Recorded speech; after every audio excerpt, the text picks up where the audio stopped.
Okay, and so we will swiftly move on to our next speaker is Professor Pasquale De Muro, and he is a professor of economics at the University di Roma, Tre, and was in the spring 2016 the Sheridan Scholar.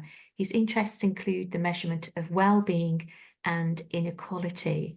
So I would like to welcome you, Professor Pasquale, to actually share your slide to start. Let me just stop. Okay, first of all, I want to thank very much the organizers and the Green Institute for giving me the opportunity to give my presentation today. I'm honored to be with you today in this important day, the World Food Day of 2024. My presentation is about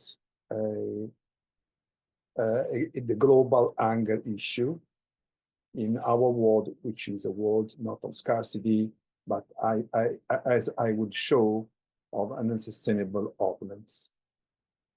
And this is a paradox that we should be aware. The fact that on planet Earth, there is unprecedented plenty in terms of foods. And notwithstanding this plenty, we have very high level of hunger and malnutrition still remaining too high by any standard. So I will discuss this contrast, and I will try to show some of the possible causes that we should consider before taking any action. So first of all, let's ask how many food do we need? And you can see here data, official data, about minimum daily requirements in terms of calories. Of course, we do not need only calories. Of course, we need also safe food. We need. Okay, so let's go on the first graph that I present. It's about the daily requirement in terms of calories. As I said, I've just said, we don't need just calories. We need nutritious food, safe food. We need micronutrients, not only macronutrients. So calories is just a very rough indicator, but it's important to know that how many calories, to be aware of how many calories do we need. And with some, of course, the requirements are different across individuals and their characteristics, but also across regions in the world. Anyway, you can see that with 2,000 calories, we should have enough calories in order to have adequate quantity of energy. And as you can see from this graph, and this is a very important graph, this is what is available officially. And of course, it does not account from consumer waste, but it does account from food losses. And as you can see, it's a long time, I would say, since at least since the 60s of last century, that as a world, we do have enough calories. And now we are close to 3,000 calories per capita at global scale. And even in the global south, you can see that available calories are sufficient. This is calories per capita per day. And even in Africa, in sub-Saharan Africa, and even if you put in the graph also some countries with high levels of food insecurity, you will see that calories are sufficient. For instance, now in Africa, we have an average of 2,500, even in sub-Saharan Africa, 2,500, so much more than needed. So in terms of availability of food supply, quantity of calories are sufficient. I don't have time to show you data also about micronutrients, but also micronutrients are sufficiently produced around the world and sufficiently available around the world, even in countries where hunger persists. So the paradox is that notwithstanding this data about, also I want to also emphasize the fact that the trend is increasing, the global trend is increasing. So this means that notwithstanding a very high level of population growth, we are able to produce at a faster rate. The faster growth, the rate of growth of food production is much higher than population, even in countries like Africa, which is now the region with the highest level of population growth. Even there, we are able to produce faster than population growth. And but if you look at the other side of the story, so you look at if people are able to get this food which is available, and you can see that figures are really alarming, because progress toward reducing hunger has stagnated, and we have millions of people still experiencing food insecurity and malnutrition. And this is also and there is also another paradox, because if you look at data about poverty, global poverty, and poverty in many developing countries, you will see declining trends, while for hunger, this is not the case. Look at this data. This data are official data about population with population which is who is undernourished. And you can see here that data are alarming, because at world level, there has been a declining trend until 2014, but after that, the trend is increasing. So poverty is declining on one side globally, but hunger is not. And especially in certain regions like Sub-Saharan Africa and Southern Asia, the trend is very, very upward, and is disappointing, because, of course, with all these calories available, we should ask why, with so many calories available, there is so many people still not accessing food. And the graph is about population which is undernourished, so it's about calories. People without sufficient level, access to sufficient level of calories. And of course, on the only region that you can see in the graph which has a positive trend is Asia, Southeastern Asia. Most of Southeastern Asia, not Southern Asia, but Southeastern Asia has a declining trend. But for other developing regions, this is not the case.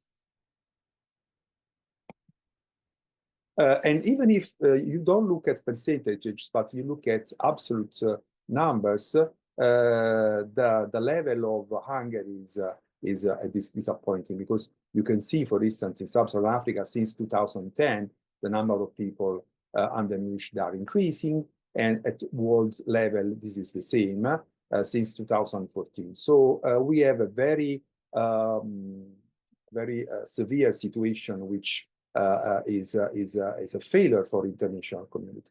But what is the answer? What is the reaction from the international community? If you look at programs, projects, policies, publications, and research, the current prevalent approach emerges clearly is about increasing food supply, so as the number of calories is not sufficient, or increasing productivity.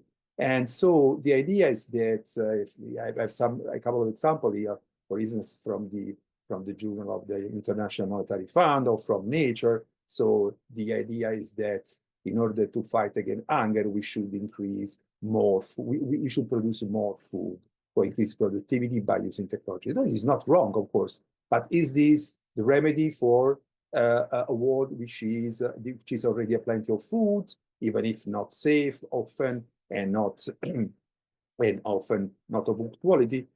So the problem is, again, the supply side of the story. The problem is that given that food availability is not that sufficient,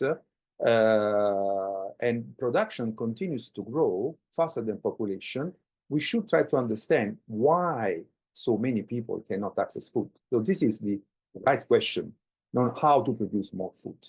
So if you look at data about quantity of food, even quantity of micronutrients available, there is no food scarcity around the world, even in Sub-Saharan Africa, for instance.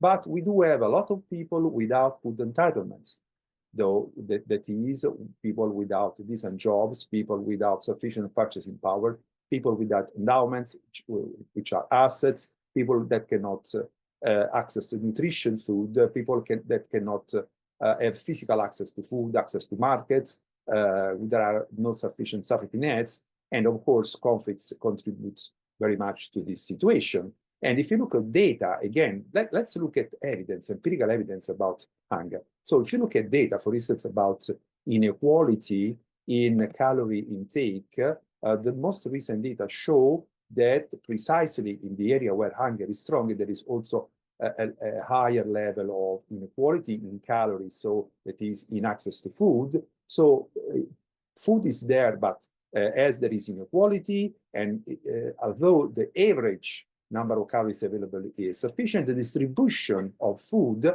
is not fair, and so a large part of populations in many countries remain with a level of calories below the minimum requirement.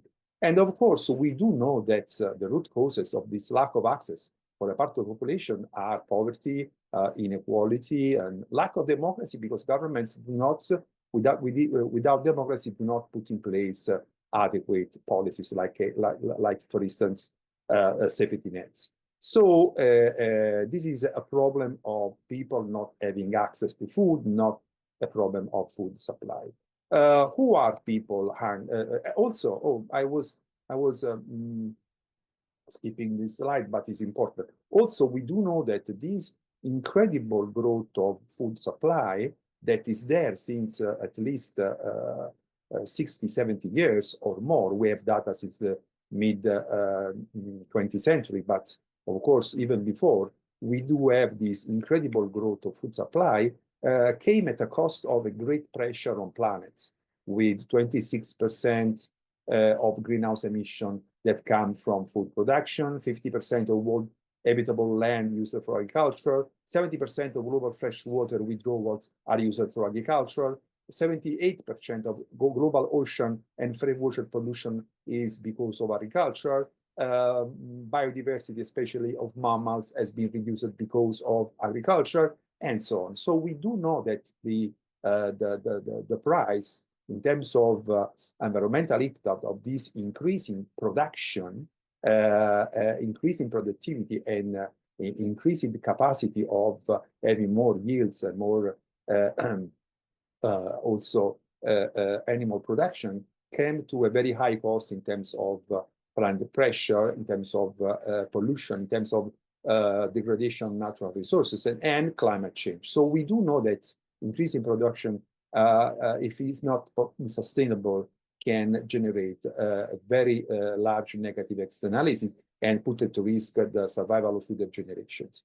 Who are the people who suffer more from this situation? There are two points that I want to make. The first is about the fact that, as you can see, the region which is more in crisis is Southern Africa, which has a disproportionate burden of hunger and malnutrition compared to any other region.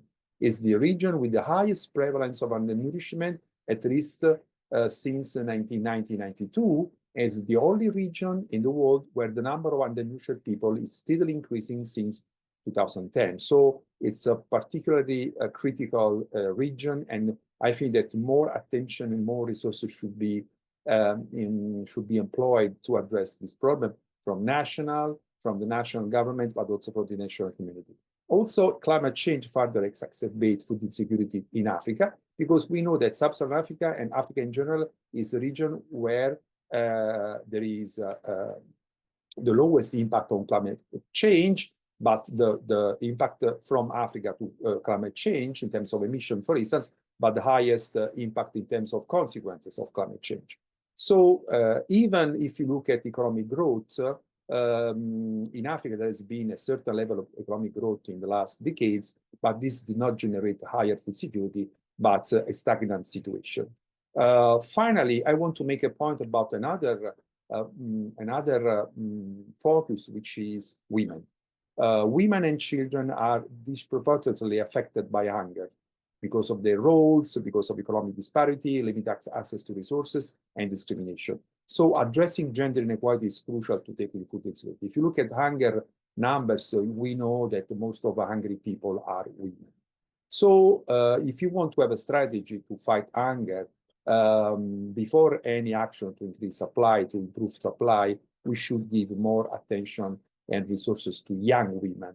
Why young women? Because most of them are mothers, and the nutrition, health, and well-being of their children and of themselves mostly depends on their education. So women education is crucial, their knowledge, so also training is important. Their work, is they have a decent work, is they have access to sufficient income, assets, empowerment, land, other resources, and more in general, their position in the community is crucial to fight hunger. So investing in young women, if we look at the empirical evidence and the studies which are available, I don't have time to show this literature, but we know that investing in young women is the most effective and sustainable weapon we have to fight hunger and malnutrition, as well as poverty inequality. So investing in women is essential for these fights. So concluding, we need food justice before food supply. Food supply is important. We should improve technologies and food supply, but food justice comes before. If we don't address food justice with a comprehensive approach in which we include social, economic, and environmental factors, including gender, including regional problem, we cannot reduce hunger. And the fact that hunger is not decreasing, is not reducing worldwide is because there is a prevalent approach focused on food supply rather than on hungry people. Sustainable solution must go beyond increasing food supply and tackle the root causes of hunger and malnutrition. So we should implement social protection programs. In many countries, safety nets are not available, but these are crucial, especially during food crisis. We should promote sustainable agricultural practices because the impact on the planet is increasing. We should adapt to climate change impacts, and also, and more importantly, we should address enormous gender inequalities that we have in many countries, including my country, and empower women, because this is the most sustainable and effective tool that we have, and we should put so women at the center stage in this fight against global hunger. Thank you. Okay, thank you very much, Professor Muro. So